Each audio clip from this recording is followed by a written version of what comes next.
fún orúkọ mọ́ yín.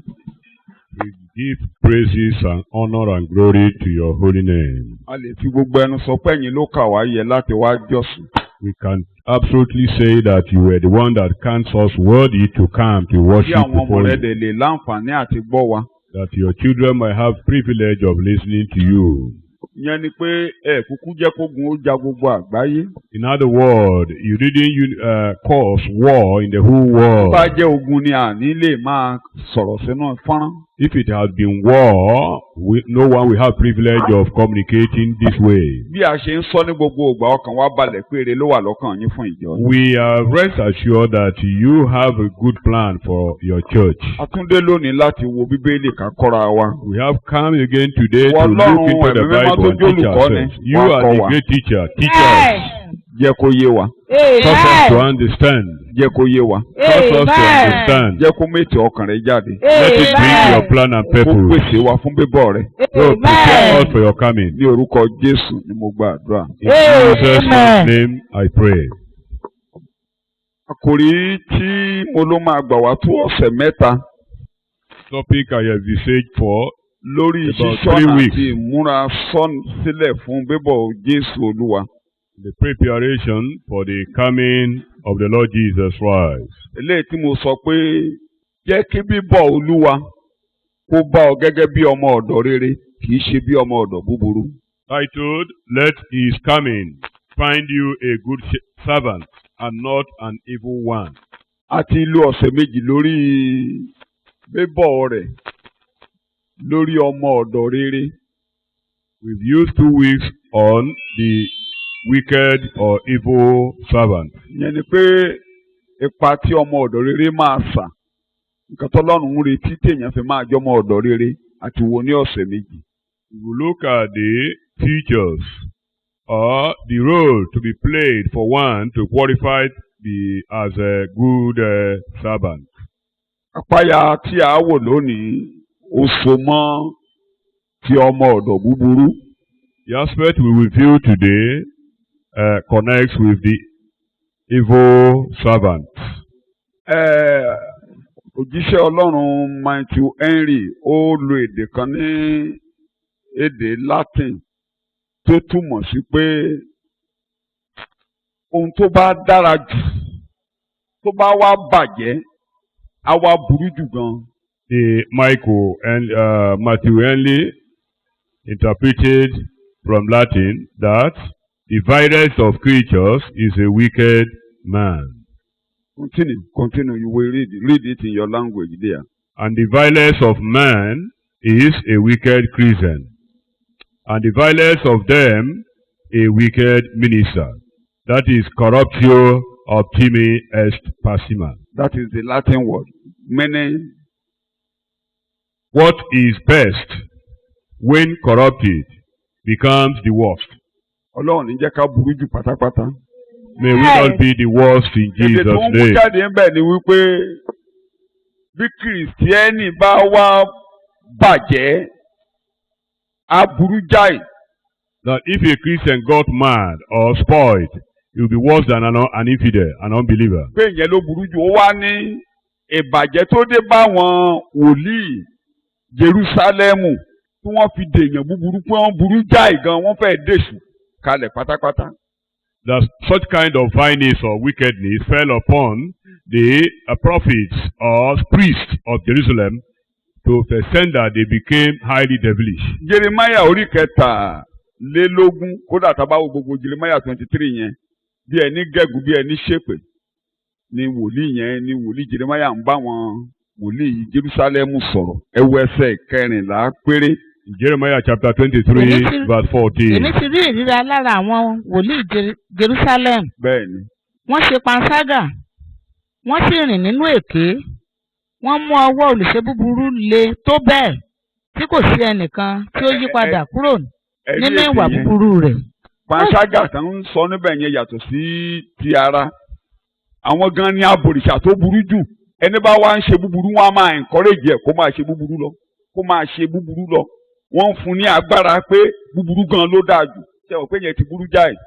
They encourages wickedness. Those who are involved in wickedness, they encourage them to continue. Àwọn gan ni wá ní babalóòṣà. They became highly idolatrous. Ọlọ́run ní jẹ́ ká burú jù o. May we not be a world. Ìbàjẹ́ ò ní dé bá wa nínú ìrìn àjò ìgbàgbọ́. May our community not be spoiled in this journey. Ẹ̀kọ́ Jésù olùgbàlà tí a fẹ́ wò. The teaching of Jesus Christ. Mátíù orí kẹrìnlélógún. In Matthew 24. Eléyìí náà ló máa gbé wa dórí kẹẹ̀ẹ́dọ́gbọ̀n. This Torí leads ọ̀rọ̀ us to ká ṣọ́ra ká ṣọ́nà 25. náà ni orí kẹẹ̀ẹ́dọ́gbọ̀n apá ìbẹ̀rẹ̀ Everything ìdúró lé is lórí. about keeping watch over our lives. Ẹ jẹ́ ká sáré wò láti ẹsẹ̀ 48 to 49 Matthew 24. Yes. ṣùgbọ́n bí ọmọ ọ̀dọ̀ búburú náà bá wí lé ọkàn rẹ̀ pé olúwa mi fa àbọ̀ rẹ̀ sẹ́yìn tí ó sì bẹ̀rẹ̀ sí lu àwọn ọmọ ọ̀dọ̀ ẹlẹgbẹ́ rẹ̀ àti sí jẹ àti sí mu pẹ̀lú àwọn ọ̀mùtí olúwa ọmọ ọ̀dọ̀ náà yóò dé lé ọjọ́ tí kò retí àti ní wákàtí tí kò dábàá yóò sì jẹ́ ní ìyà gidigidi yóò yan ipa rẹ̀ pẹ̀lú àwọn àgàbàgebè níbẹ̀ lé ẹkún ohun ìpayín kékeré yóò gbé wà. But if that servant is wicked and says to himself, my master is delayed and is going to be gone a long time, and begins to beat his fellow servants and to eat and drink with the drunken, the master of that servant will come on a day when he does not expect him, and at an hour of which he is not aware, and will punish him, catch him up by scourging, and put him with the pretenders, hypocrites. There will be weeping and grinding of teeth. Ẹ̀kọ́ olùgbàlà yìí fi hàn pé ọmọ ọ̀dọ̀ méjì ló wà nínú ìjọ. This teaching establishes the fact that there are two servants in the church. Àwọn kan burú gan-an, àwọn yẹn la fẹ́ wò lálẹ́. Some are wicked, which forms our emphasis Ìyẹn ni pé tonight. àyè ṣì wà fáwọn tó bá burú báyìí ò kán tètè yí padà kí Jésù tó dé. It implies that there is still an opportunity for those who are wicked to change before Jesus comes. Ìkìlọ̀ ẹni bá rò pé òun dúró náà lónìí kó kíyè sára kó má dọmọ ọ̀dọ̀ búburú. Another warning is that anyone that thinks that he is standing should take care so that he will not become evil. Gẹ́gẹ́ bí èdè Paul ó ní kó tó bá rò pé òun dúró. Anybody that thinks that he stands, Tó bá rò kì í ṣe pé ó dúró tó bá ń rò pé òun dúró. anybody that thinks that he stands Kó kíyè sára should be careful kó má bàa ṣubú. so that he will not fall. Kí ló sọ àwọn ọmọ dáadáa yìí? Kí ló sọ wọ́n dọmọ ọ̀dọ̀ búburú? What changes these good people into wicked ones? À wo kókó mẹ́ta pàtàkì àbí mẹ́rin There are four kókó mẹ́rin important points pàtàkì la máa mú jáde tó máa ń sọ̀yàn dọmọ ọ̀dọ̀ búburú. Ìkíní ìrònú ọkàn. Verse 48. One, the thought of the heart. Bí ọmọ ọ̀dọ̀ búburú náà bá wí ní ọkàn rẹ̀, ó ti dọmọ ọ̀dọ̀ búburú torí pé ó ti nírònú ọkàn búburú. If that very wicked servant will say in his heart, the issue is the heart now. Ẹ má gbàgbé àti ń bọ̀ ń bẹ̀ ibi òwe tálẹ́ǹtì náà. Inú ìrònú ni ẹni tán fún ní tálẹ́ǹtì kan yẹn ti ṣìnà. The one giving one talent strayed in his heart, in his Inú ọkàn ló ti imagination, ronú lòdì. in his contemplation. He thought contrarily. Ohun tó ṣe pàtàkì jù tí mo ń tẹnumọ́ lábẹ́ ẹ̀kọ́ ni pé bí èdè Paul ó ní ẹ̀dẹ̀ tẹ̀tún nínú ìrònú yín. According to the language of Paul, say, be renewed in the spirit of your mind or your heart. Ọkàn wa látijọ́ téèyàn ti ṣìnà. Our hearts from the day one that one strayed. Genesis orí kẹfà ẹsẹ̀ ìkẹfà. Ntọ́lọ́hun rí nínú ènìyàn gangan nìyẹn. Kò yẹ kó jẹ́ kéèyàn jẹ́ ìpín Kìrìsìtẹ́nì ẹsẹ̀ ìkẹfà. Genesis orí kẹfà ẹsẹ̀ Genesis ìkẹfà. chapter And the Lord regretted, Yes. and the Lord regretted that he had made man on the earth, and he was grieved at heart. Why? So the Lord said, I will destroy, blot out, and wipe away mankind, whom I have created from the face of the ground, not only man, but the beast. Verse 6 nìkan mo fẹ́ lò. Ọlọ́run sì rí i pé ìwà búburú ènìyàn di púpọ̀ lé ayé àti pé gbogbo èrò ọkàn rẹ̀ kìkì ibi ni lójoojúmọ́. The imaginations. èrò ọkàn rẹ̀ èrò ọkàn rẹ̀ his thoughts, kìkì ibi ní is full of evil ní ojoojúmọ́. and wickedness on daily basis. Orí èrò ọkàn yẹn ló gbé Jésù wá sáyé wá gbà wá. On that very thought, or the concentration of the heart that brought Jesus to come and save us. Inú ìrònú ni Éfà ti kó wa ṣìnà àti Ádámù. Inú ìrònú. It was in the heart, imagination, that Adam and Eve misled us. Ẹ má gbàgbé ejò tó tàn wá jẹ ọkàn wa ló focus ká ṣinú rò. Remember the devil that deceived us. He concentrates on our hearts to think Ó kàn contrarily. introduce sí wọ́n jọjọ discuss lórí igi yẹn ó dẹ̀ gbẹ́kọ̀ tiẹ̀ kalẹ̀. They just have a brief discussion on that tree, So and he tá a bá ti establishes his ń own ṣẹ̀kọ́ teaching. fún wa tí a bá ti ń gbọ́ròyìn ẹ̀kọ́ ni wọ́n ń ṣe fún wa tá a bá ti ń gbọ́rọ̀ lórí rédíò tá a bá ti ń ka pépà ẹ̀kọ́ là ń gbọ́ ẹ máa kíyèsí ẹ̀kọ́ tẹ̀ ń gbọ́ bóyá ẹ̀kọ́ tó máa mú wa ronú ṣìnà ni téèyàn bá ń gbà wá níyànjú ẹ kíyèsí irú ẹ̀kọ́ tó ń ṣe bóyá ó bá nǹkan tó lù wá kọ́ wa mu tàbí léyìí tó máa mú wa ṣìnà. When we listen, in fact, anything that comes into our ears and everything is a teaching.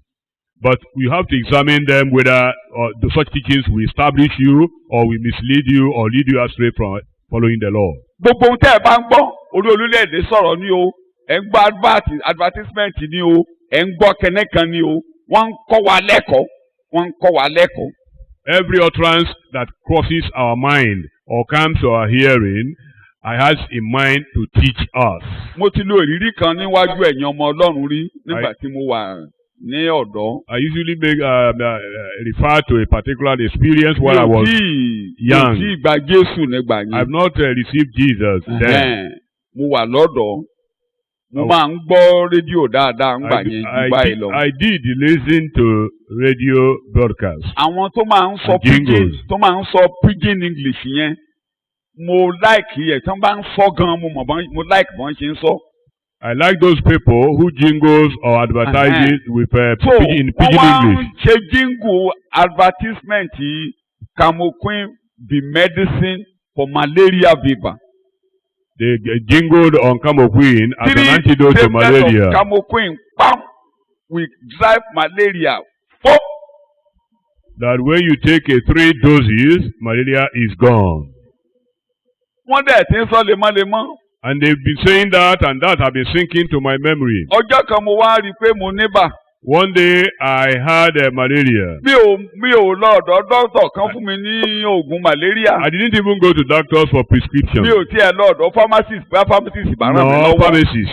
Ṣùgbọ́n mo ti gbẹ́kọ̀ọ́. Because I have been indoctrinated. Ẹ̀kọ́ tí mo sì gbọ́. And indoctrination. Mi ò wádìí ẹ̀kọ́ tí mo gbọ́ dáadáa. I didn't investigate it properly. Mi ò mọ̀ bóyá kéèyàn jẹun sínú kó tó lo oògùn. I didn't know that one ought to eat first before using the drug because I hardly use drugs. Tó máa gbà pé oògùn ò dáa mi ò ní lọ sọ́jà mo kàn lọ́wọ́ mo lọ chemist store. Mo ní you have Camoquin there how many years? Give me 3 tablets of Camoquin. I went to make a request for Camoquin from the store. Èdè tí mo lò ń bẹ̀ gan nìyẹn. Àwọn ní páàkì kan náà ni wọ́n ní ẹ̀ẹ̀kan náà ni. They gave me a pack that I should take it once. Mo mú wálé lálẹ́. I brought it in the evening. Mo ṣe jí láàárọ̀ kùtùkùtù. Later I woke up in the morning after brushing my teeth. 3 tablets of Camoquin pámú. Mo dẹ̀ fomi gbé sọ́hùn. I took 3 tablets. And mo fẹ́ dọ̀nà ọ̀run bọ̀. I almost died. Torí ẹ̀kọ́ tí mo gbọ́. Because of the teaching of the advertisement that is misled me. So gbogbo ohun tí a bá ń gbọ́ ẹ̀kọ́ ni wọ́n. Whatever we hear is a teaching in a way. Wọ́n tágẹ́ẹ̀tì ọkàn wa. And every advertisement or teaching targets your heart. Don't forget. Ẹ̀kọ́ ni wọ́n ṣe fún tíyàwó Jóòbù ṣe fún Jóòbù kò gbọ́. The wife of Job tutored him but he didn't. He didn't take to it. Àwọn ọ̀rẹ́ mẹ́ta ṣẹ̀kọ́ fún. His 3 friends tried to indoctrinate him. He didn't accept it. Kò bá ẹ̀kọ́ wọn wọlé lọ́jọ́ kan. He never accepted their teaching. Ó tẹnumọ́lé eléyìí tó gbàgbọ́ ló ń tẹnumọ́. He emphasized the one he had from the Lord. Tá a bá ti ń ṣẹ̀kọ́ fún wa. Eléyìí tí àwa mọ̀. Bíbélì ní ẹ̀dìmú ṣinṣin. The one you've known. Tí ẹnikẹ́ni máa gba adé rẹ̀. So that nobody will snatch it away from you. Eléyìí tí ẹ̀ mọ̀ yẹn tí ẹ̀ bá máa tẹnumọ́. Before you know it, ẹ bá ti délé ẹ̀kọ́ yẹn. Ẹ wà á máa ṣàṣòro lé lórí. The one you knew, if you refuse to confess them regularly, eventually they will fade torí inú away. ọkàn lèèyàn ti ń ṣìnà. Because man strays in the heart. ogun àgbáyé kẹyìn tán máa jà láyé. In fact, the last world war, Gentile war, tán máa jà láyé tí Ezekiel sọ̀rọ̀ nípa ẹ̀ nínú Ezekiel 38 verse 10. in Ezekiel 38 verse 10, àwọn ọba tó máa jagun yẹn wọ́n ní kinní kan yóò sọ ní ọkàn rẹ̀. the king that we converge for the battle, something we just stir their èrò kan náà heart ni up. yóò sọ ní ọkàn A wọn. thought will be stir up in their heart. so ẹ má gbàgbé ọkàn wa ní Jésù gbàlà. Remember, Jesus saved our spirit. ọkàn ẹnikẹ́ni tó bá gbọ́ ọ̀rọ̀ mi. Anybody that hears my word, àwọn àgùntàn mi mọ ohùn mi. my shepherd, my sheep will know máa my kọ voice, heard my òtí mi voice, sí inú wọn. and my law will be written in inú their ọkàn wọn heart. lèmi yóò kọ ọ̀rọ̀ mi sí. I will write my heart, wọ́n my á word di in ìjẹ́ their heart. ènìyàn mi màá wá jẹ́ They will be my Ọlọ́run children, wọn. and I will be their So, God. ọkàn wa ló ṣìnà. Our heart strayed. ẹ máa gbèdè tí Jésù ló fáwọn Júù. ẹ̀yin ṣìnà Say, torí ẹ̀yin you kò mọ have gone ìwé astray mímọ́. because you knew ẹ ò not sì the mọ agbára scripture or Ọlọ́run. the power of wọn ò God. mẹ̀kọ́ ló ń sọ fún They wọn. never wọn ò knew mọ doctrine. Bíbélì. They never wọn ò knew mọ the nǹkan tí Bible. Bíbélì They túmọ̀ didn't sí. know wọ́n the gbẹ́kọ̀ọ́ Bible. gbogbo pátápátá. They teach wrong so doctrines. ẹ̀kọ́ ló mẹ́ẹ̀kì ayé wa. ẹ̀kọ́ Doctrine makes our life. ẹ̀kọ́ ló máa sọ ohun táyé wa máa jẹ́. Teaching will determine so what will tí be. ẹ bá ń gbọ́ ẹ̀ lè yá kúrò nínú ìgbé ayé wa. Whatever you hear cannot be dissociated tí ọmọ from your ọ̀dọ̀ lifestyle. rere lè di ọmọ ọ̀dọ̀ búburú tó bá ń gbọ́ ẹ̀kọ́ kẹ́kọ̀ọ́. A good servant might change to wicked one kí lẹ rò pé based on teachings he hears. ìkìlọ̀ kíkan látọ̀dọ̀ Jésù ni pé ká ṣọ́ra fún èké wòlíì.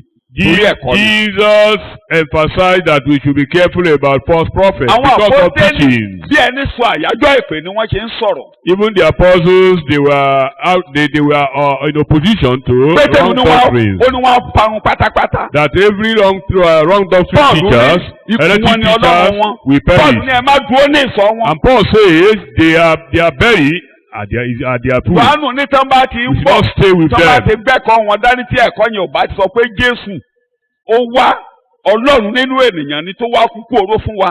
ẹ má gbà wọ́n sílé ẹ má tiẹ̀ kí wọn pé ó dàbọ̀ ẹ má sọ pé God bless you. tí ẹ bá sọ pé God bless you òun lè máa ní nínú ẹ̀ṣẹ̀ wọn ẹ má jẹun kó bá yín. John even said that if those people come to you, never you bid them farewell, nor even receive them. ẹ wàá rí bí ẹ̀kọ́ ṣe ṣe pàtàkì tó. So teaching or doctrine is very ó important. sọ yẹn kó lè yé wa wípé èèyàn ò dédé ń ronú tí ò bá gbọ́ nǹkan.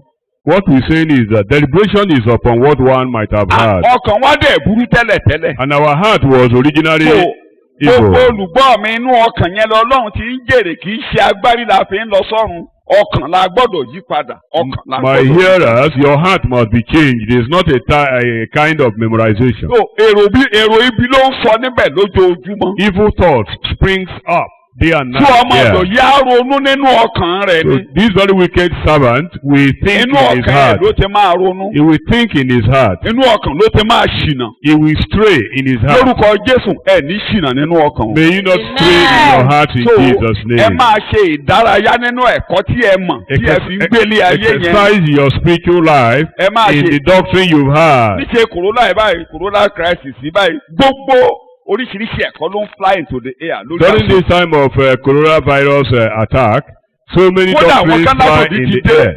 Wọ́n ló Some ti people dé. believe that Antichrist So, have come. eléyìí táwa gbọ́ òun sọnù ẹ̀kọ́ ọjọ́ Sunday mo ní kó kán yín bí àkókò ìjọ rẹ̀ káṣọ́dì tó wọ bí à á lọ níbí ẹ máa sọ yẹn ẹ máa fẹ̀yẹn gbélé ayé Ọlọ́run ò bá wa jà bọ́lọ́run bá wa jà. I said it last Sunday that God is not fighting against us. Before Antichrist comes here, the church might have àwa gone. náà mọ̀ pé gbogbo ètò ti ń tò sílẹ̀ We dé know that the plan Yeah. to usher in Antichrist ṣùgbọ́n kẹ́ wàá máa sọ is pé set. tábà nísìnyí báyìí ká máa gba nọ́mbà aṣòdì a gbọ́dọ̀ kíyèsára gbogbo nǹkan tó bá ti ń gbé wá ní kẹyìn ọjọ́ yìí la gbọ́dọ̀ fojú méjì wò ká tó tẹ̀lé. Anything that is introduced to the world this end time, we must look at it kìrìtẹ́nì ò gbọ́dọ̀ critically. máa sáré lẹ́yìn nǹkan. Christians must not be rashy. ilé ajá kí n yàbàrà Should not be gan. rashy in gbogbo ẹ̀yin tó ń gbọ́ mi tó jẹ́ pursuing kìrìtẹ́nì things. Those of you gbogbo àwọn listening to me information tó ń lọ that are lórí Christians, social media ẹ wádìí wọn dáadáa kẹ́ tó máa share ẹ wádìí ẹ̀ dáadáa ẹ wádìí ẹ̀ dáadáa every kẹ́ tó information going on lórí social ẹnìkan media, àgbẹ̀dẹ́dẹ́ ronú láre tó please gbé kéde prove kan them jáde very dáadáa sí well òótọ́. before sharing them. before you know it a ti jèrè ọkàn wa náà máa pín Because káàkiri ẹ má jẹ́ ká if care is not lọ́wọ́ nínú taken, ẹ̀ṣẹ̀ ẹlẹ́ṣẹ̀. Our hearts will be eléyìí tẹ́ ẹ bá lured. ronú lé lórí dáadáa pé lè bẹ́kọ̀ mu eléyìí bẹ́ẹ̀ kọ́ mu òtẹ́ ìwádìí pé ẹ̀kọ́ rèé tàbí àwọn ọmọ ọlọ́run lè gba ìkìlọ̀ lórí eléyìí ní kẹ́ ẹ wò dáadáa kẹ́ ẹ tó fẹ́ èmi ignore ẹ máa bá ti yín lọ. There are some you just mentioned. There are some that you can apply to our lives to help us. Oríṣiríṣi ló ń lọ lórí So many things go on social kódà àwọn media. akpọ̀rọ̀ síbẹ̀ nígbà míì gan tẹ́ ẹ bá sọ̀rọ̀ Lies ẹ are máa bá there. wọn gbérọ́ kiri nǹkan tí òjò tọ́. Sometimes lies are there. Ẹ̀sán àwa dòjíṣẹ́ If care is not taken, ìrere ni wọ́n you'll fi be lé wa lọ́wọ́ disseminating wọ́n fi lé lies. wa lọ́wọ́ ntó bá tẹ máa mú We gbàgbà are wá ministers of tó bá the tẹ máa gospel. nǹkan tán fi lé wa lọ́wọ́ nìyẹn. We are ministers of the nǹkan tó dẹ̀ gospel. máa ran àwọn onígbàgbọ́ lọ́wọ́ láti múra láti délé ntó kàn wá nìyẹn. What will help us to heaven is what we are concerned ẹ fi about. politics wọn sílẹ̀. Abandon politics. owó náà wá bójútó ẹni tẹ́kọ̀ọ́ bá ti yé. Politicians have come to take out of money. má bá wọn ṣí àrè kí náà wá bójútó. That they embezzle money, that's what they are here for. owó wọn mọ́. I've deceased from reading wọ́n ti kó kéde kan jẹ́ o. their news of embezzlement and so on. torí ti bẹ́ẹ̀ náà ṣe joyè.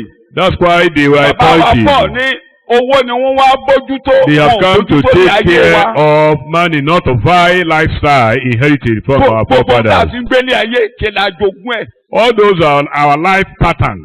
We inherited them. ẹ dẹ̀ rí pé ẹni bí ni là ń jọ lọ́rọ̀ gbogbo àgbáyé. And there is no way you will not resemble your forefathers. ìbàjẹ́ kan ni gbogbo wa. Both white and black are full of kí ló ṣe wickedness. lọ̀ wá lọ́rùn báyìí pé kọkùnrin máa fẹ́ ọkùnrin atẹ́gùn ẹ̀dẹ̀ ń fẹ́ ó dẹ̀ ń rọ̀ ní lọ́rùn. How should we be comfortable for a man to marry a man? ìgbà tá tiẹ̀ kọ́kọ́ ń sọ tẹ́lẹ̀ tí it- bíbélì ìkìlọ̀ máa rò pé bóyá kò lè ṣeé ṣe. When the eléyìí tó tẹ̀ Bible, wá burú jù tó ń fọ́ mi lórí mo ṣe jókòó yìí lọ́sàn-án mo ṣe jókòó tí mo ti ka mo sì rí ẹ̀dà ẹ̀ méjì tí orí mi dàrú. bàbá kan wọ́n ní Ondo State mi ò ká o mo kàn rí ẹ̀dà ẹ̀ ní o mi ò ká o wọ́n ní ọmọ ẹ̀ kan 6 ọmọ ẹ̀ kan 9 ó dẹ̀ ti ń ti àwọn méjèèjì mọ́lẹ̀. ọmọ rẹ̀ obìnrin ọ̀kan ọdún mẹ́fà ọ̀kan ọdún mẹ́sàn-án ó ti ń yí àwọn mọ́lẹ̀. I had it on air. I didn't read the full content, but I had it that a man has been having an affair with his 6 and 9-year-old daughters. ìyá máa ń kàǹpù ọmọ àti ìyẹn ti ń kọ́ mọ̀ pé ìyá kàǹpù ọmọ rẹ̀. You see a mother going in with her son. tí ò ní jẹ́ kó má rí gan tá kàǹpù ẹ̀. He will not allow the son to marry. ní alẹ́ ìyàwó He ẹ̀ will lọ become the technical wife. méjì lọ́wọ́ ìyàwó ẹ̀gbẹ́ ló lé ìyàwó lọ́gbẹ́ ló kàǹpù ọmọ ẹ̀ sílé tí He ọmọ will sọ. try all her possible best to eject the wife of the son and then replace ọmọ rẹ̀ á máa maintain rẹ̀. the daughter-in-law. You just find out that èèkàn lè nìyàn. Human beings are typically one. àtòyìnbó ẹ̀kan àti ń gbọ́ tẹ́lẹ̀ pé àwọn kan kọ́lé àwọn kan mo ti kà kan nígbà kan tẹ́nìkan ní pẹ̀tẹ́ẹ̀sì tó kọ́ àjàalẹ̀ yẹn ló bọ́ ọmọ ẹ̀ sí òun ìyàwó ẹ̀ ń gbòkè lókè ó gbọ́ ọmọ sájàalẹ̀ ọmọ ẹ̀ ti bímọ bíi 8 fún lájàalẹ̀ ìyá ẹ̀ ò dẹ̀ mọ̀ pé ọmọ wà lábẹ́ ààbò.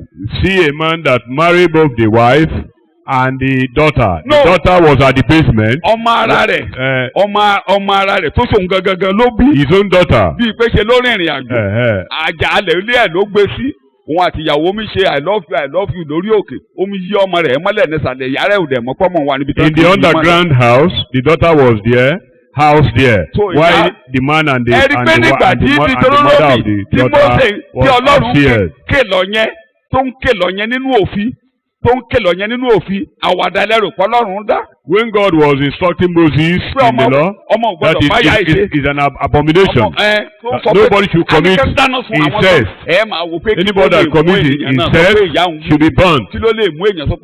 That what will make a mother to go in with her son or daughter. And even the younger one cannot marry the same husband with the sister. The heart of man is wicked. Desperately wicked. Jesus have come to renew this very heart. And the devil is never at rest. If our spirit is saved, ẹ jẹ́ kí ọ̀rọ̀ Ọlọ́run máa gbé inú yín ní ọ̀pọ̀lọpọ̀ nínú ọgbọ́n gbogbo. Let the word of God richly dwell in you in all wisdom. Torí ẹni tó ń fẹ́ mú wa ṣègbé kò rẹ́ ẹni tó ògbóyà tó lè lọ bá Jésù olùgbàlà ta ni ò lè lọ bá. Because the devil is still after us to mislead us. níbi kó tó lọ. He went to Jesus. He's so confident a man. Inú àwẹ̀ ogójì ọ̀sán àti ogójì. After 40 days fasting and night fasting and prayer. Fún ìgbà díẹ̀. Jesus knocked him out and he left him for a while. Ó tún wá ohun tó máa ṣe gbẹ̀ ló wọnú Pétérù kan níjọ́ kan. Then he entered into Peter. He influenced Peter one day. Jésù ló jẹ́ ká mọ̀ pé èṣù ló gbé Pétérù. Jesus made us knew that. Tí Pétérù ò bá ẹ̀kọ́ dẹ̀ ni Pétérù ṣe. That the devil, Peter was under influence. Jésù ní pé ẹ̀kọ́ òdì lọ́mọdé yìí ṣe. The teaching that comes out from the mouth of Peter ẹ má gbàgbé Pétérù ló sọ pé ìwọ ni ọmọ Ọlọ́run. And the same Peter said that Jesus was the son of the living God. Ẹ má gbàgbé gbogbo àwọn ọmọlẹ́yìn lọ okùn 12 ẹ̀yin náà yóò lọ bí Pétérù ló sọ pé níbo làwa ó lọ ìwọ nìkan ló ní ọ̀rọ̀.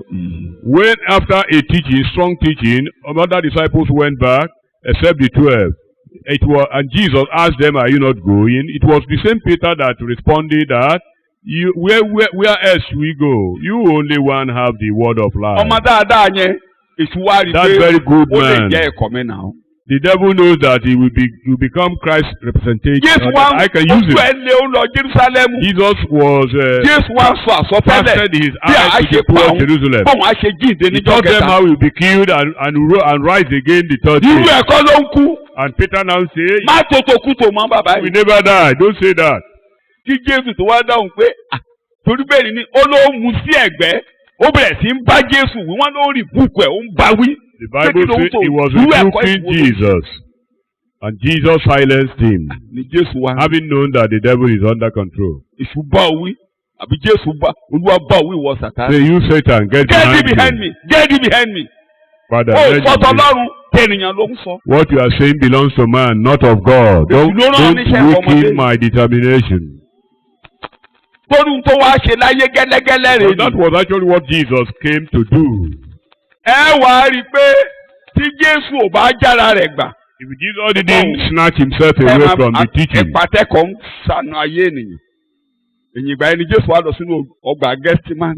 After that, Jesus went to Gethsemane, the garden. He ordered all of them to be praying. They all slept. He returned. Then the devil brought the teaching. You are going to die. Can't die. Jesus was praying earnestly. Oh, that you take away this calf. That was the teaching of the devil.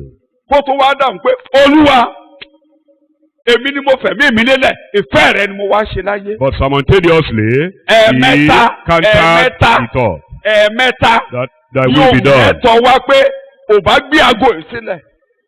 The same teaching of the devil or thought came to him 3 times. But simultaneously, Jesus neutralized it by saying that we be done. He got to a point, the Bible says, he prayed more earnestly, and the sweat coming down from his body was like a drop of blood.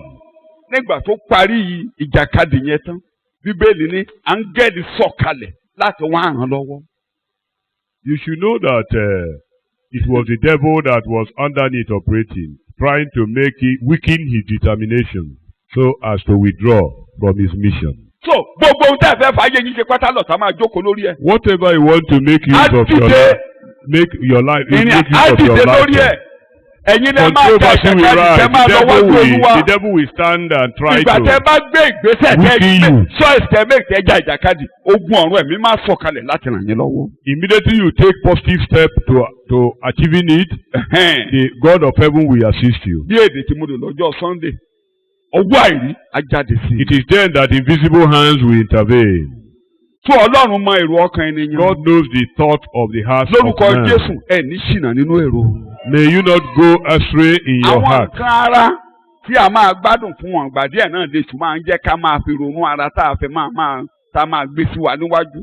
Majorly, the devil lure our hearts away through the material things around. There is no thought that is hidden from Jesus. None is hidden from Jesus. In John chapter 13,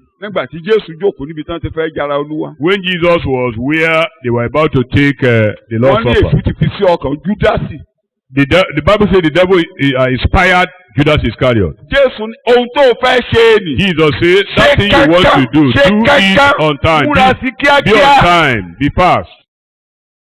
Ó rí ọkàn rẹ̀. He saw his heart. ẹ má tó gbàgbé. Don't forget, nígbà tí Jésù bẹ̀rẹ̀ iṣẹ́ ìrìn. when Jesus started his ministry, Pétérù ń wá tí gbogbo wọn Peter, wá. all of them tán came, introduce ara wọn. the disciples. ẹnìkan wá introduce Nathaniel. Somebody introduced Nathaniel.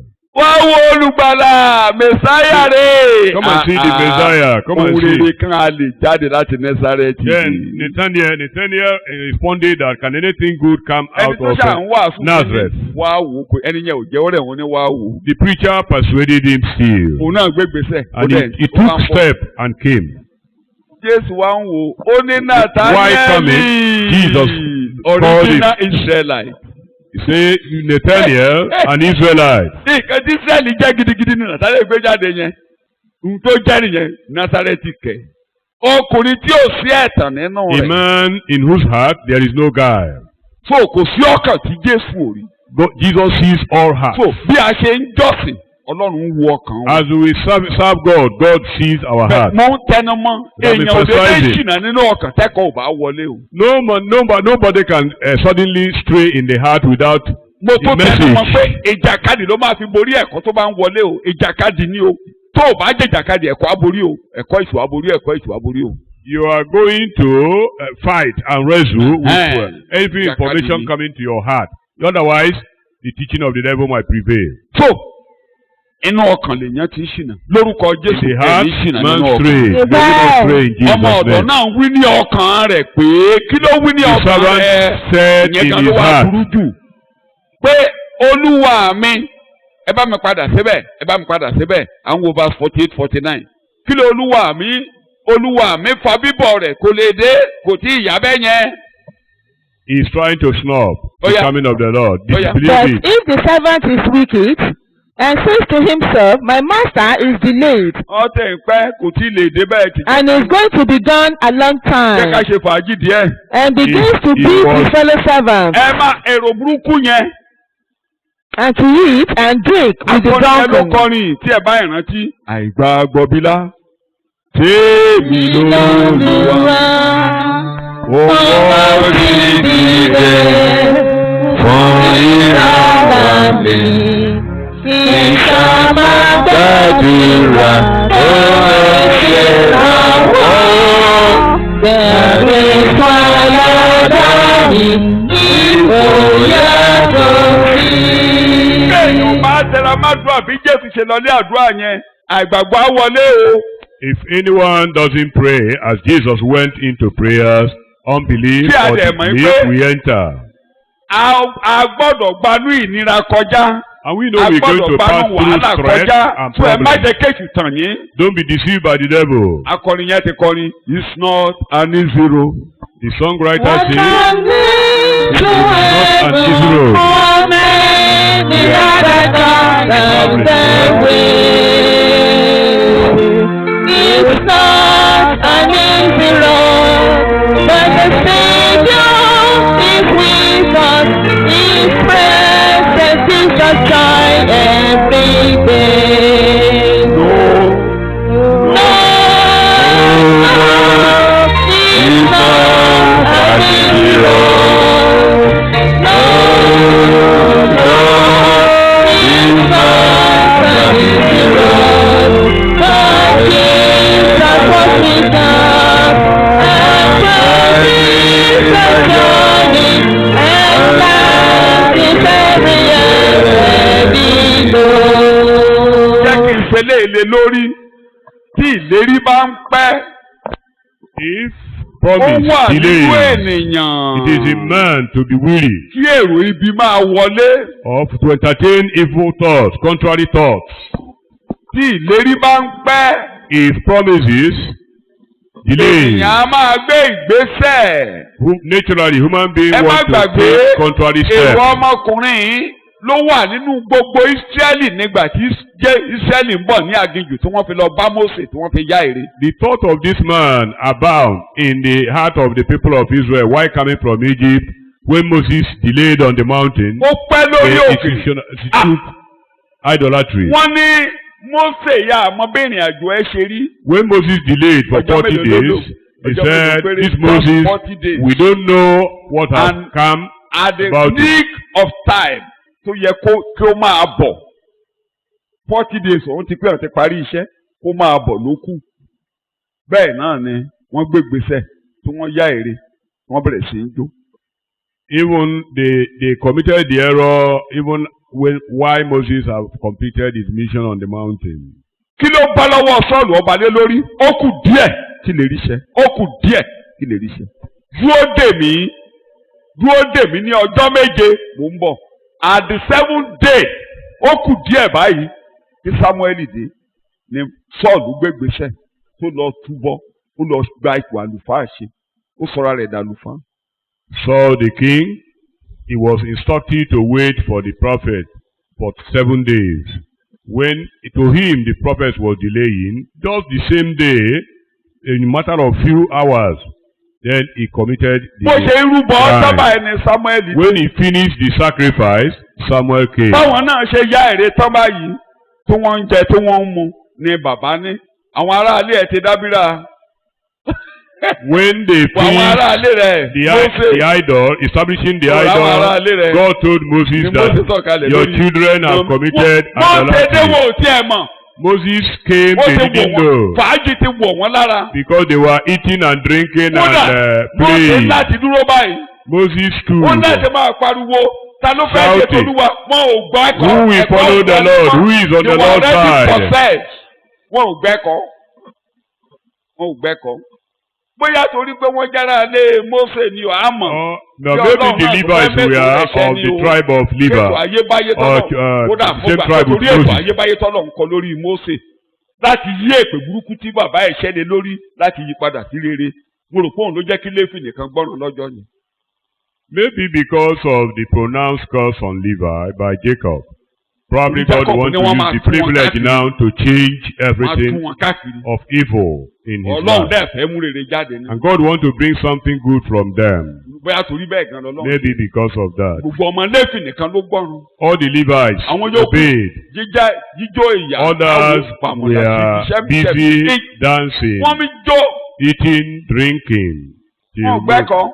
Tí ayé bá gbọ́kẹ̀ èèyàn ìgbẹ́kọ̀ mọ́. If one is engulfed in the world, he won't listen to sound teachings again. Fún ìkìlọ̀ yẹn ni wọ́n wá ń fún wa pé. That was the warning that we have Ní been ìkẹyìn given. ọjọ́ o. At the end time, Pétérù kejì orí ìkẹta. Mi ò ẹ máa wo Second gbogbo Peter àwọn ẹsẹ̀ chapter yòókù 3. nílé. Pétérù kejì orí ìkẹta. 2 Ẹ wo Peter láti ẹsẹ̀ chapter 3. ìkẹta. Look Pé at torí verse 3. Jésù a máa pẹ́ á pẹ́ dé.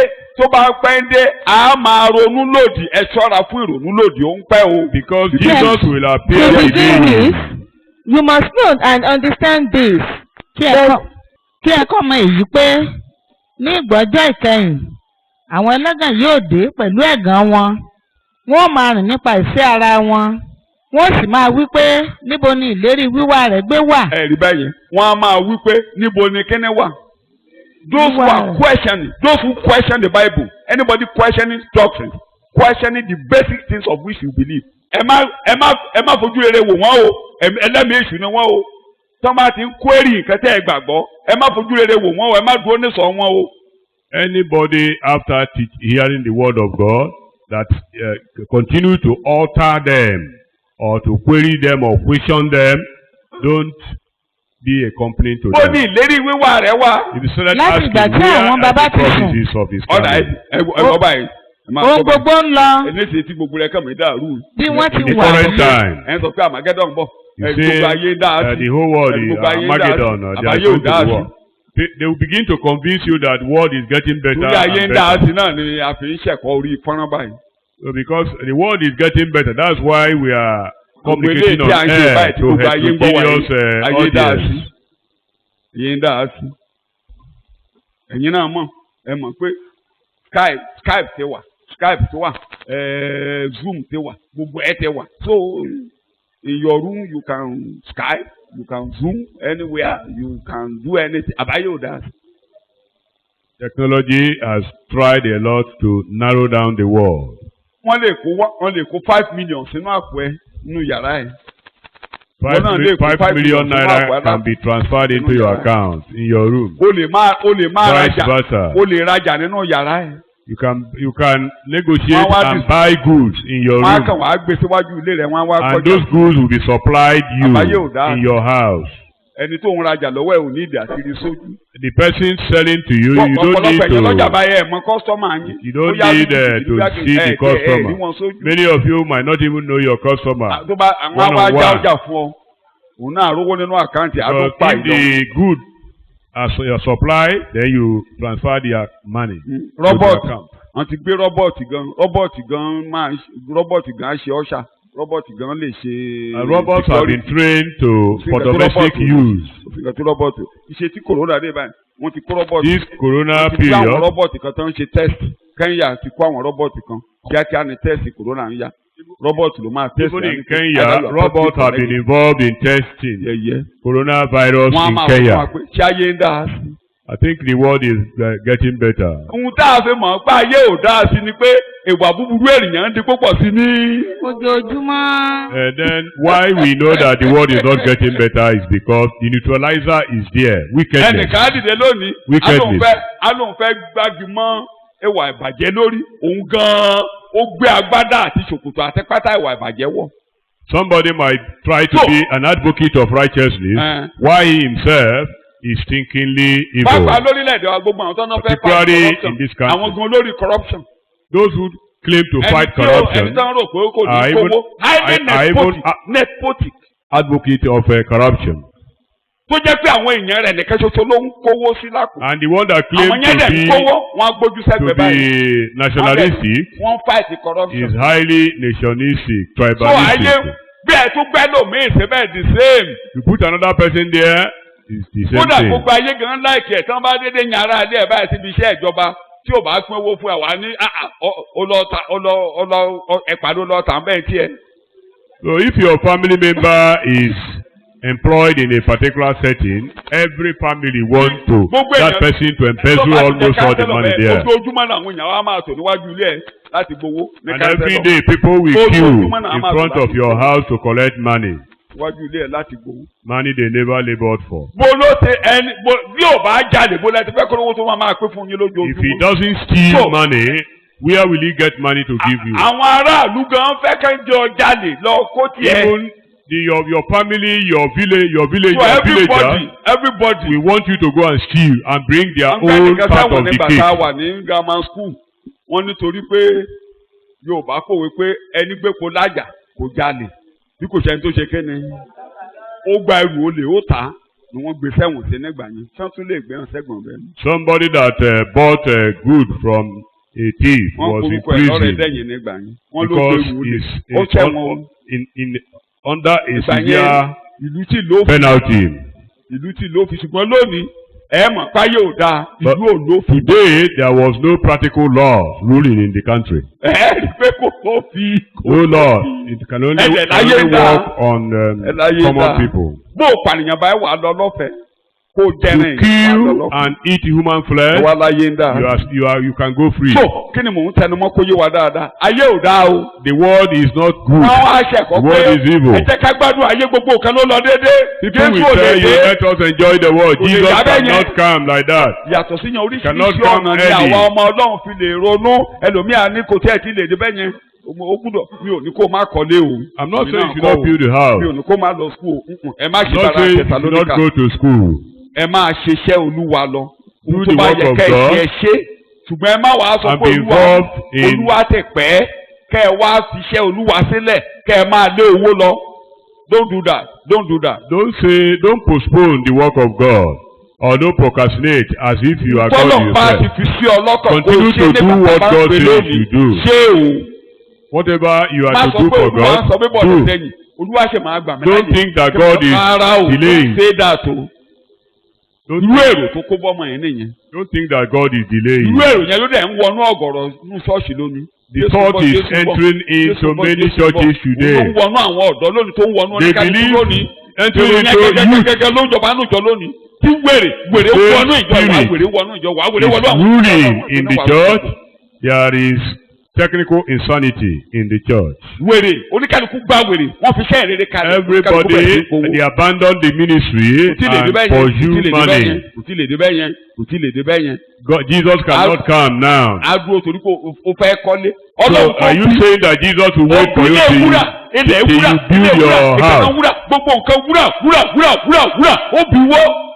What of God that allowed his golden temple to be demolished? láwa máa jókòó dé ọ torí kò fẹ́ kó gùn. Will the same God suspend his coming because you are about to lay the foundation of a house? èrò burúkú ò ní gbọ́kàn yín. May evil thought not occupy your heart. ẹ jẹ́ ká lu ọjọ́ kan bíi pé à ní lu ọjọ́ kan. Let's use a day as if kò sẹ́ni tó mọ ohun tó máa ṣe it will kẹ́yìn. be the end. Nobody knows the ẹ time. má tó gbàgbé Jésù tiẹ̀ lè dé ní ìgbà kó. Your own Jesus might come anytime. òun tẹnumọ́ lábẹ́ ẹ̀kọ́ kò sẹ́ni tó mọjọ́ tó máa lọ níbí. No one knows the time of his departure from here. ẹ ní wáyé àwa nù. May he not come to the world in vain. apá kejì ẹ̀kọ́ ìkíni tó parí ẹ̀ ni pé wọ́n nítorí èrò yẹn ti wọlé pé ó máa pẹ́. Because he has accommodated dípò that pé kó very thought. ṣiṣẹ́ Olúwa báyìí ó dòṣónú tó o bá ti ronú lòdì tẹ́kọ̀ọ́ bá ti jáde wàá dàlàyé wàá dẹ̀ka.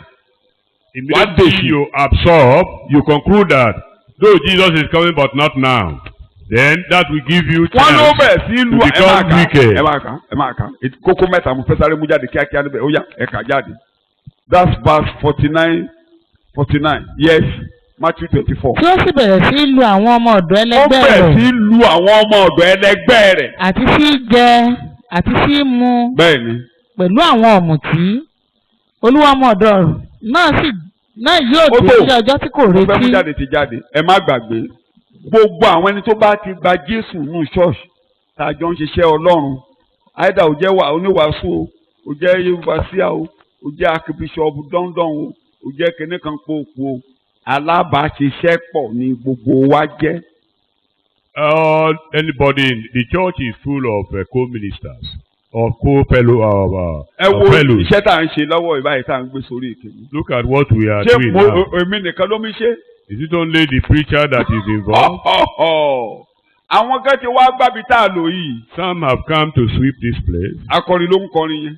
The choir ẹnìkan ló ń ṣe kámẹ́rà yẹn. bó ní kámẹ́rà ò bá sí bíbá yẹn a ò lè ṣe nǹkan kan. The media and publicity clue àwọn kan ló wà ní kọ̀ǹpútà yẹn. is there. àwọn kan ló ń gbé sórí Some in the computer, some transferring it to the.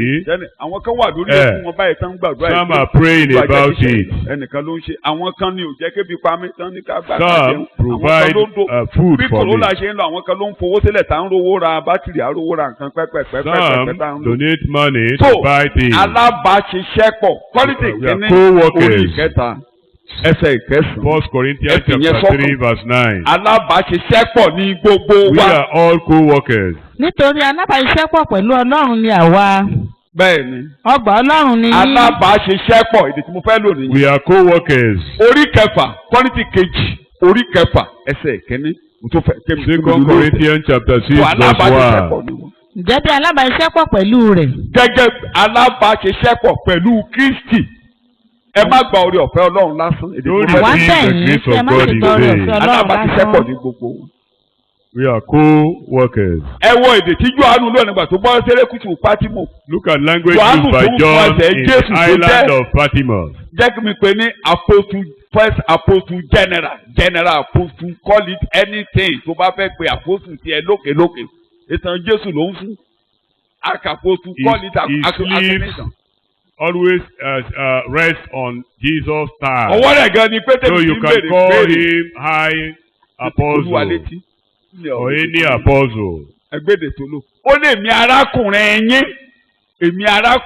yín ẹ ti ẹ̀ka gbèsè oríkẹ́ ní ẹsẹ̀ ẹ̀ka. I, John, yes. your brother and companion, ẹgbẹ́dẹ̀ yẹn. sharer, ẹlẹgbẹ́ yín arákùnrin yín ẹlẹgbẹ́ yín nínú ìpọ́njú nínú wàhálà nínú bíbọ̀ in the world. erékùtù Pátímù. I am in the island Nítorí of ọ̀rọ̀ Patmos Ọlọ́run. because of the word of God. So we are brothers. ìyẹn ò ní kẹ́ máa bọ̀ We are brothers. It doesn't nullify respect for those who are to be respected. pé we are all brethren wọ́n tún máa rọrùn lọ́dọ̀ Jésù torí Jésù ní ẹ bọlá fún wọn nítorí iṣẹ́ wọn wà á tó rọrùn. The Bible says you should respect the ministers because of the ministry they are holding. Mínísítà yẹn ló gbọ́dọ̀ mọ̀ pé brọ́dà ni wá.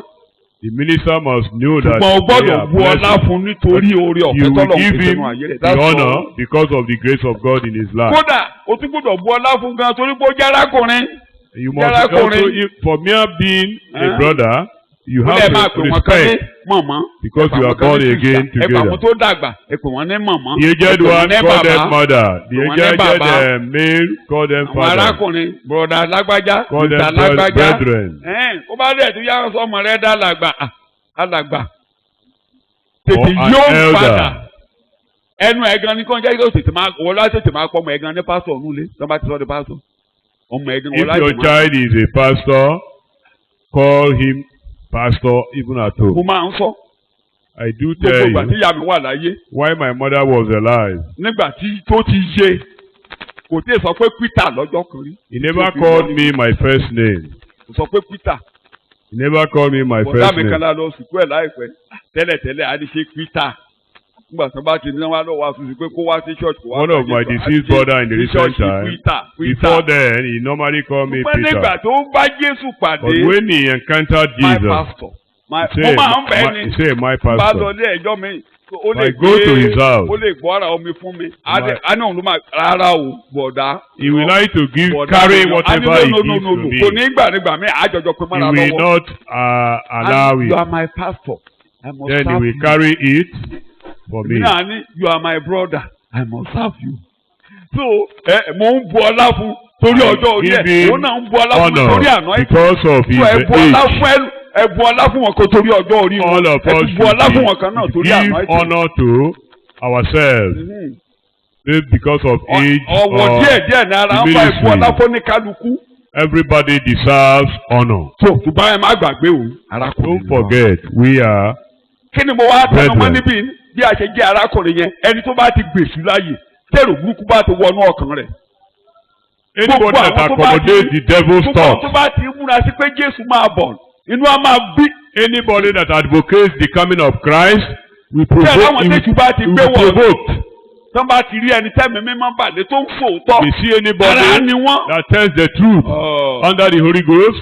They will not be comfortable. Mi ò bá ka gbogbo ẹ̀ wà nù outline yẹn. Ẹ wo nígbà tí Ahabu fẹ́ lọ pa onímọ̀ when Ahab was to die on Mount Gilead. Wọ́n kó àwọn wòlíì jọ. He gathered prophets. Àwọn wòlíì dáadáa bíi ti délé ṣùtọ́ ti di wòlíì Báálì. Many good prophets have changed to Baal prophets. Gbogbo wọn jà sọ pé wà lọ́wọ́ àbọ̀. They told him that, assured him of his victory. Then Micaiah was invited. Ó ní mo rí gbogbo Ísírẹ́lì tí wọ́n túká bí àgùntàn. I saw all Israel scattered like a sheep without shepherd. Kábíyèsí wa ni mi ò sọ bẹ́ẹ̀ kò fọ́ rírí. Then Ahab said he told his co-king, but I told you before. Orúkọ ẹ ti sápá mi lórí báyìí.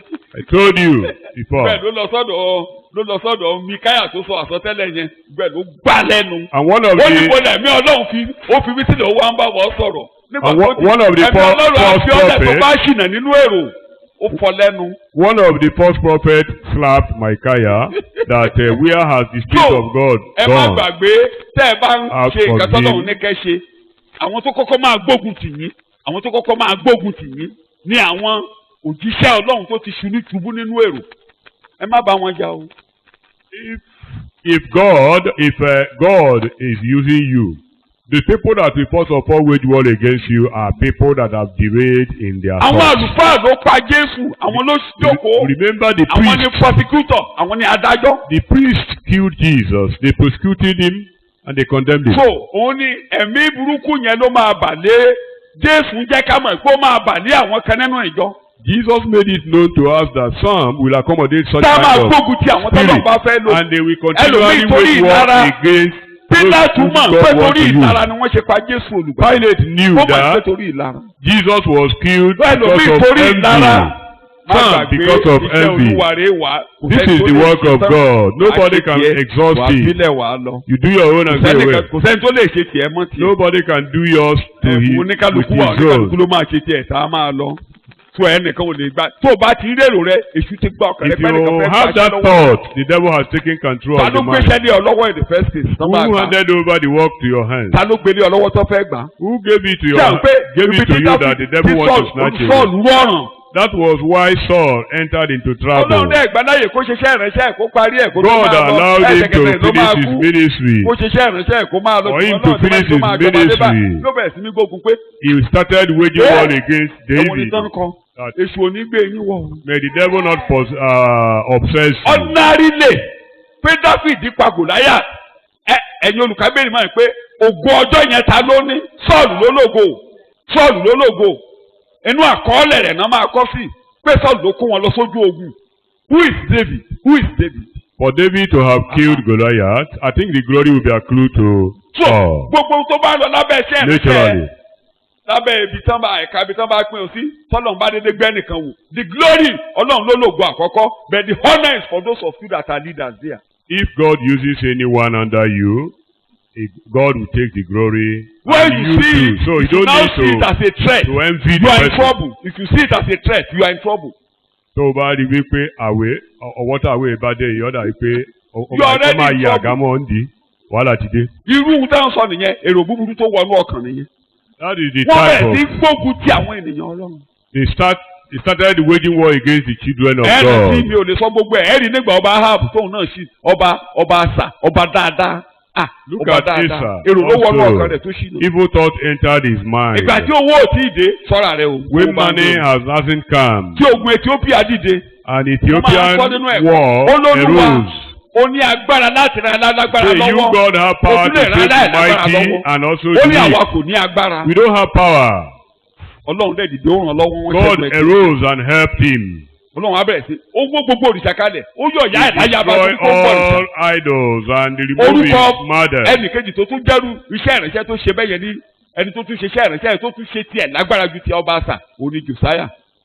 Josiah bí òrìṣà also did the cleansing in Ó Jerusalem. bí òrìṣà wo pátápátá. He destroyed Inú Ọlọ́run dùn idolatry sí. in Jerusalem. God was Ọlọ́run dẹ̀ happy. ń bá a lọ. Ó wá ní ṣe ogun wá dìde sí. And he has another war to Ó wá ní fight. change. He has money that time. Ó wá lọ bá mercenary kan bá ń jà.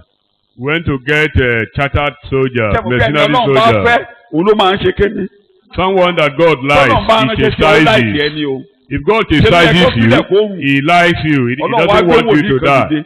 God raised Ọba up the àṣà. prophet and to him. Ibi ìkọ́ ló wà tó kankan tá a jagun fún ọ ni. Well, didn't God fight for you when you have nothing? Ó wá ló lọ́ba ẹ̀ lọ́ba ẹni. Then you have money now, you are now getting mercenaries. Ẹ má gbàgbé ọba kan wà ní Bíbélì ìjọba bàbá sáyà ni nígbà tóun náà tó fẹ́ lọ jagun kan wọ́n ní kó má jà á. Ó lówó tóun náà ń kọ́ wòlíì ní kí ló kàn ẹ́ pẹ̀lú owó ó dẹ̀ fi ogun yẹn ó ní ká padà. One even paid for mercenary soldiers and he was asked to abandon the money. Bí àwọn yẹn wọ́n bẹ̀rẹ̀ sí mẹ́rin àwọn ọmọ jagun sẹ́wọ̀n pé And sójà then fẹ́ in kógun. return, you know soldiers they are thirsty for Kò war. jẹ́ kó lẹ́rù kó. They are thirsty for war so as to Ogun gather náà. booty. Sójà ń retí ogun anytime. Soldiers are waiting for war. Wọ́n fẹ́ kógun jà. They Wọ́n want ṣe wọ́n war. ẹ̀ tán tírẹ́nì wọ́n fẹ́ kógun jà lù. They are trained to fight Torí wọn ò battle. lè lówó lọ́wọ́ tó gun ò bá sí. Because no war, no Ogun Boko Haram ò lè lọ bẹ̀rẹ̀. enrichment. The Soldier ń Boko kẹ́rù. Haram war cannot Wọ́n kẹ́rù. go easily because they loot when they fight. They gather spoil. Mo yà bàrà síbẹ̀ ni o. Kí ló wá ṣẹlẹ̀ ni pé wọ́n ní ọba àṣà ló bínú sí àríran. Asa was provoked. He was angry Bíbélì against ní the seer. kì í ṣàríyàn ẹnìkan ló bínú sí. It was not only the Gbogbo ẹni tó bá ti jẹ́ èèyàn seer. Ọlọ́run ó wá bẹ̀rẹ̀ sí í gbógun tì. But all that are children of God, ministers of Ẹni God, pé ẹ̀mí he started burúkú tó máa ń waging gbé war èèyàn tó bá against ti dé them. lè sùn tó bá ti rẹ́ nìkan tó When bá ti anybody has tó surrendered bá rẹ́ni himself tó to ń aṣọ devil, rẹ̀ wà á bàjá. if you see anybody ẹ ṣọ́ra o. befriending the person you are angry with, you will also see the person as your enemy. Arákùnrin alùdùrù mi yẹn báyìí tó bá jẹ́ pé mo rí i pé it's a threat bí tó ń bá a lọ. The organist, if I see him to be a threat, Ẹni bá ń bá a rìn kí mi wá máa. all his friends becomes Pátápátá. automatically my enemy. A jẹ́ pé mo rọrùn. That means I've entered into trouble. Tó dẹ̀ jẹ́ pé àwọn ọ̀rẹ́ ẹ̀ lè máa mọ. And his friends might not know anything. Kò robi sí mi, èmi ni mo ń rò pé ó ń He might robi. not even planning evil against me. I was the one engineering evil in my heart. Ọmọdé ti fẹ́ di wí, ọ̀fẹ́ di kan. That this child is becoming something else. Ọ̀fẹ́ di nílá o. He wants to become great. Ṣé kó má di ńlá ni? Are you praying that he should not be great? He should be greater and greater. A ṣiṣẹ́ tiẹ̀ máa ṣe tèmi. He will do his, I will do mine. Ohun tó bá dẹ̀ ṣe lábẹ́ ìránṣẹ́ mi, á gbèrè lọ́rùn. Ṣùgbọ́n gbogbo ẹ̀ pátápátá, èmi lọ́lọ́run máa kí pé mo kú iṣẹ́ Olúwa, pé mo ràn lọ́wọ́, pé mo ṣiṣẹ́ mi, mo gbà láàyè. Èmi ló lògo rẹ̀. Whatever he does, he will receive his glory in heaven. So, but the man of God that whom God is using him will also be glorified. Because you bring them up, when you take care of your soul and they become great, it is for your glory.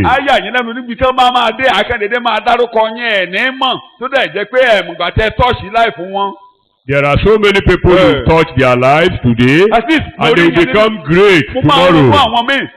Ìkan wà tó máa ń fọ́ mi lórí bí mo ṣe wà ẹ́ mi ò mọ̀ ìjọ mo gbìyànjú ìjọ tí mo máa sọ̀rọ̀ ó ní kò sí nǹkan tó ń lè sọ ó ní you are an mi ò mọ̀ bí tí mo ti tọ́ọ̀ṣì ẹ̀ ó ní kò sí nǹkan kan bàbá ó ní you are an example of how to be a man of God. He told me that I happen to be an example of an ideal man of God. But I didn't know what I have done in his life. I didn't know how he comes to such conclusion. There's nothing he cannot do in this life for me with humility and submission. It frightens me daily. There are so many of them like that. Continue to do the work of God.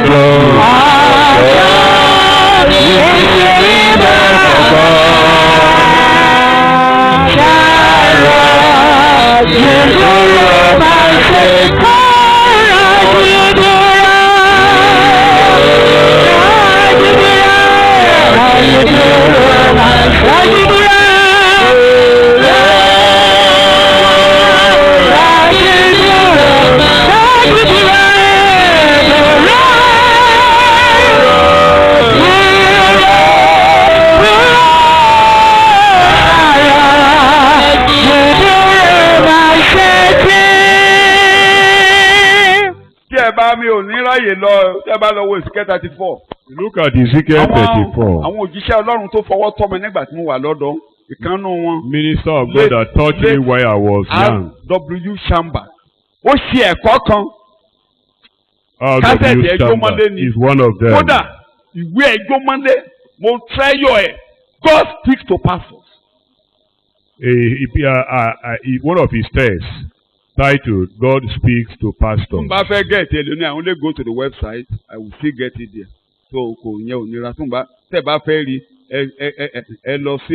It's in the bookshop. It's in the bookshop. Wọ́n tẹ̀ ló wà ní bookshop ẹ lọ sí R.W. Shamba lórí website ẹ rí God Speaks to Pastors. Ó ní àwọn òjíṣẹ́ Ọlọ́run kan ní tẹ́jú bá gbé wọn wọ̀ wọ́n á máa tẹ àwọn yòókù mọ́lẹ̀ wọ́n á máa tẹ̀ wọ́n mọ́lẹ̀. That some minister of God after being taken over by the devil they keep on trampling on others. Only I don't care what you say about me, whatever anybody is talking. Only as long as I'm feeding the sheep, I'm healing the sick. I pray for you. I teach you how to make heaven. Only I can clip your wool. I will cut it deep. He said that as far as his responsibility is carried out on the souls, then the soul's responsibility also will not be too much for him to claim. Only Shubon, give me money. You are sick. I don't pray for you. I don't seek for you. Only I don't want God to be against me. Only God is against the pastor who didn't feed the sheep. Pé Ọlọ́run fún ara inú bí Ọlọ́run sí àwọn olùṣọ́ àgùntàn. Tí ò bá agbó wọ́n ṣàìsàn ó lé wọn wọgbó ìgbà tó di ọ̀rọ̀ owó dé báyìí wọ́n yanu láti gbowó wọ́n ní wọn ò ní ẹ̀tọ́.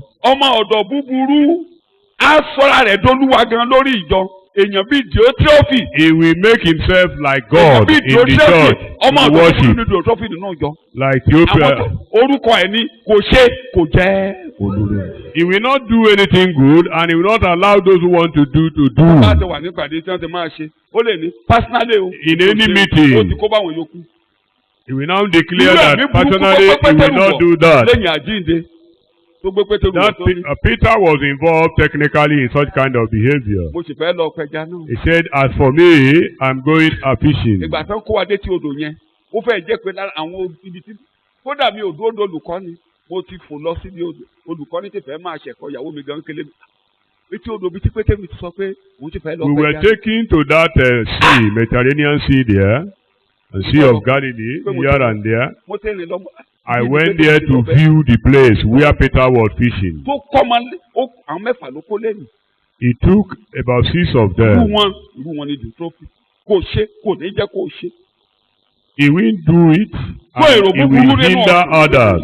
It's an evil thought anyway. ìbúburú nù ọkàn náà. That's an evil thought. pé Jésù ń bọ̀ Jésù bóyá ọ̀tá ló sọ fún yín pé Jesus is coming. When will he come? ń bọ̀ olúwa gbogbo ọ̀yàn ló ń bọ̀ ń bọ̀ olúwa. God is àánú coming. akẹ́kù máa gbẹ̀san mi lára rẹ̀. I am going to vindicate myself on him. Particularly bitterness, unforgiving spirit, revenge, the spirit of revenge in the church, either in your family or in the church, is from the pit of hell. Ẹ̀mí ẹ̀tanú àti ẹ̀mí tí ò kì í dáríjì. Ó léwu bá nínú ìjọ ni tàbí nínú ìdílé wa tó ní àwọn tá a lè dáríjì. Ẹni yẹn ti wà lábẹ́ ìmísí ọ̀run àpáàdì. Wọ́n á ṣẹ̀ ọ́ títí lọ́ọ́ fi kú náà máa ṣẹ̀ ọ́. People will continually offend you. Ibi tí ẹ rí olórí ẹlẹ́ṣẹ̀ gangan ní ọkọ àtàyà.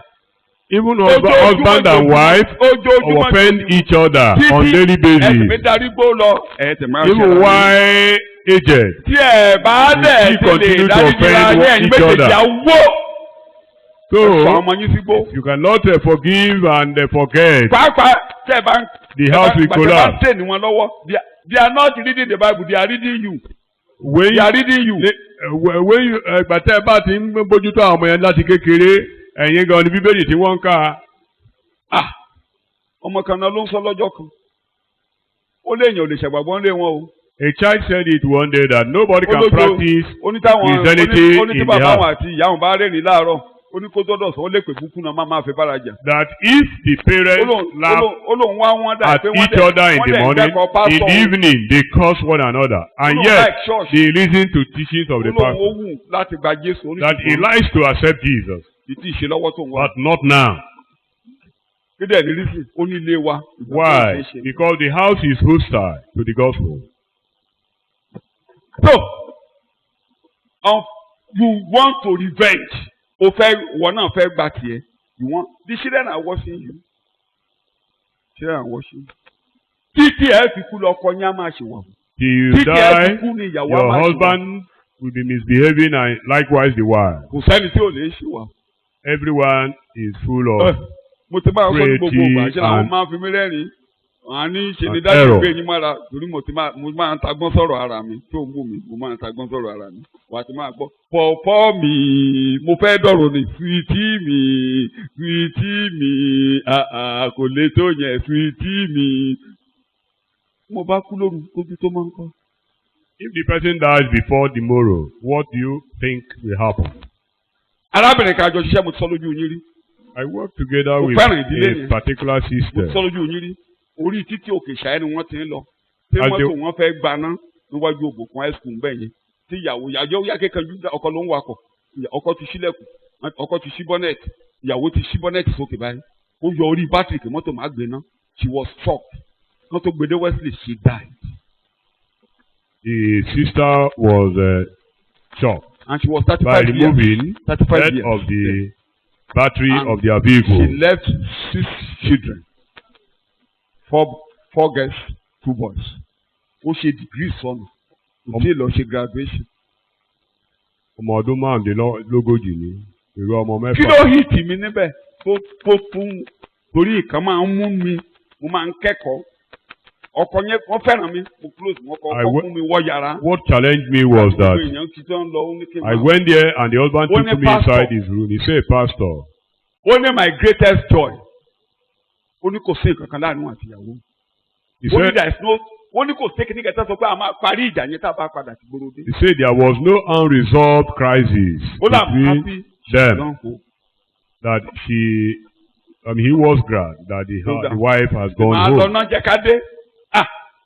Ṣé ẹ So rí? you don't suspend Mo lo lé crisis èdè ọmọ mi. to be Pastor resolved Samuel. later. Ó wọnú yàrá. Kò jáde mọ́ kò dẹ̀ lè jáde títí màá fi kó mi. Kò lè jáde ní yàrá yẹn kó kò lọ. That statement struck my mind So seriously. I want everything to be resolved here, there and there, there and there, there and there, there and there, Get issues resolved instantly. there and there. If my mother and my child, if we had ayọ̀ tí mo ní níjọ́ tí lèmi jó nìyẹn, there was no unresolved issue between me and my mother and my children. I gave them the last. Mo ń sọ̀rọ̀ bíi pé mo mọ̀ pé bẹ́ẹ̀ni pé mo mọ̀ pé wọ́n máa kú. The last sermon mo máa kú ìbẹ́ni pé wọ́n máa kú. Tí gbogbo àjọjọ dúró, òun ló fún mi láyọ̀ nígbà tí wọ́n kọjá lọ sílé. The last sermon given to them The response I got from my family that morning was that gave me appears confidence. that as if I have known a kind of premonition of their departure. A máa sọ. So there was no unresolved issue, A ò máa dé sọ nǹkan kan mọ́.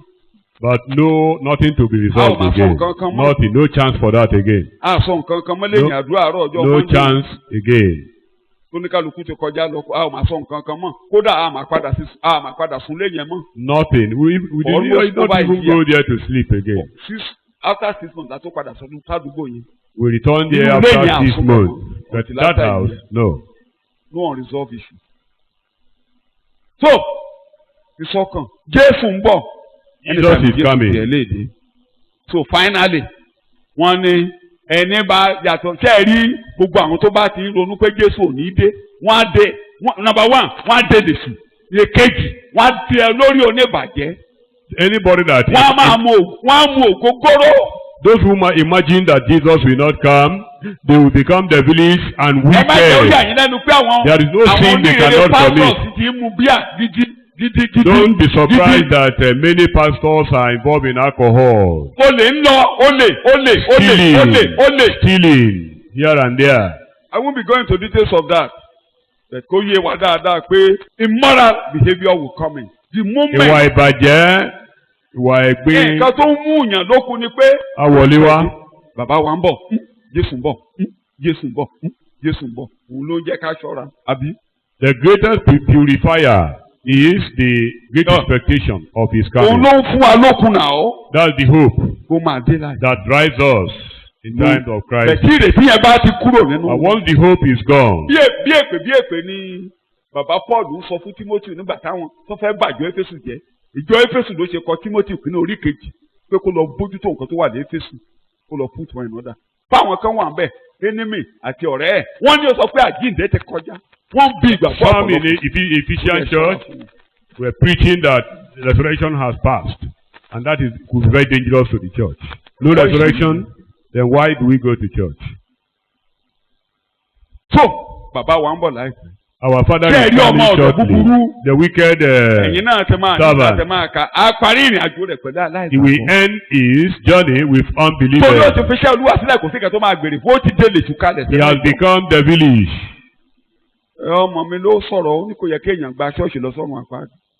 It's not good for somebody to pass through the church to hellfire. Kó dẹ̀ gbé Bíbélì lọ́wọ́ kó dẹ̀ fa kó gbẹ̀ fa mu. For somebody to carry the Bible and walk to Ẹ̀kọ́ ni a hell. máa tẹ̀síwájú lọ́sẹ̀ tó ń bọ̀ nígbà tá a This bá lórí lecture kẹ́ẹ̀dọ́gbọ̀n. continues Lórí next week ẹ by máa the grace ṣọ́ra of ká God. kíyè sára ni Jésù On ṣe lọ. the Torí àwọn warning, tó dojú kọ be báyìí báyìí ọmọ watchful. lẹ́yìn ẹ̀ ṣọ́ra o. Be watchful. Christians, be So watchful. a parí ẹ̀kọ́ yìí pé kẹ́mi mímọ́ kó ràn wá lọ́wọ́. We end this lecture by saying that the Holy Ghost will help us. Mi ò ní dánmọ́ ọ̀dọ̀ búburú. Lord, I will never become Má a jẹ́ kẹ́rù wicked bí ó sọ servant. ní ọkàn mi. May evil thought not crop up on Nígbà my tí mind. ẹ̀kọ́ akẹ́kọ̀ọ́ bá fẹ́ wọlé ràn mí lọ́wọ́ kí n And whenever evil thought is about to emanate, ó ní ẹ̀dọ́ help ojú me to ìjà strike pé them yóò out. sá fún un. Say, resist the devil, and he shall flee Ẹ from má ràn you. mí lọ́wọ́ Oh Lord, help kí n me, lè pa ọkàn mi mọ́. that I might keep my heart. Bí mo ti sọ́nú ẹ̀kọ́ kan láìpẹ́ yìí pé a ní ilé kan láti ṣọ́. We Ọkàn have wa. a house to Ọkàn watch wa. over, and that's Ọkàn our wa. heart, Ọkàn wa. our life, Ọkàn wa. our heart. Jẹ́ ká gbàdúrà lórúkọ. Shall we pray in Jesus' name?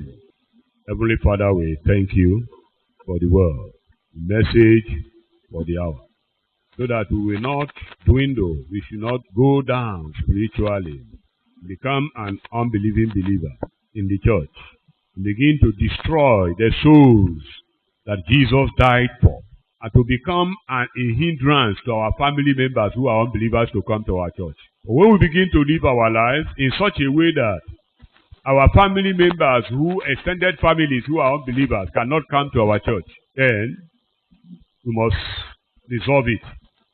But there are some people we cannot forgive, and yet we come to church to ask God to forgive us.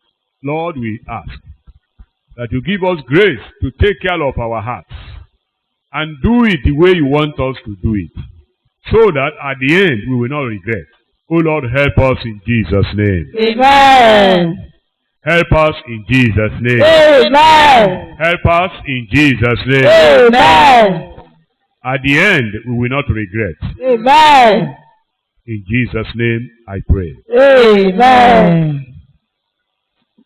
Let's give our offering. We'll share the grace.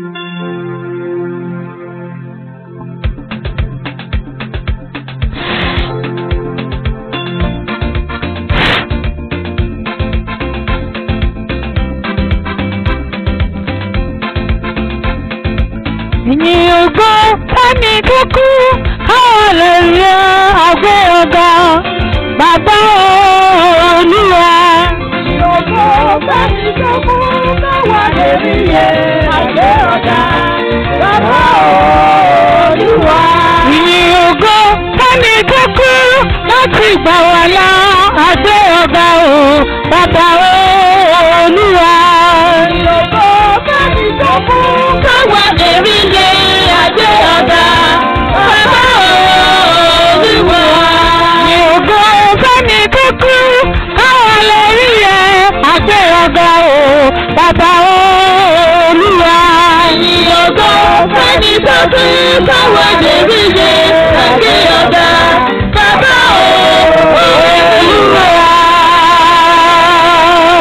The grace of the Lord Jesus Christ, Amen. the love of God, Amen. fellowship of the Holy Spirit, Amen. be with us now and forevermore. Amen.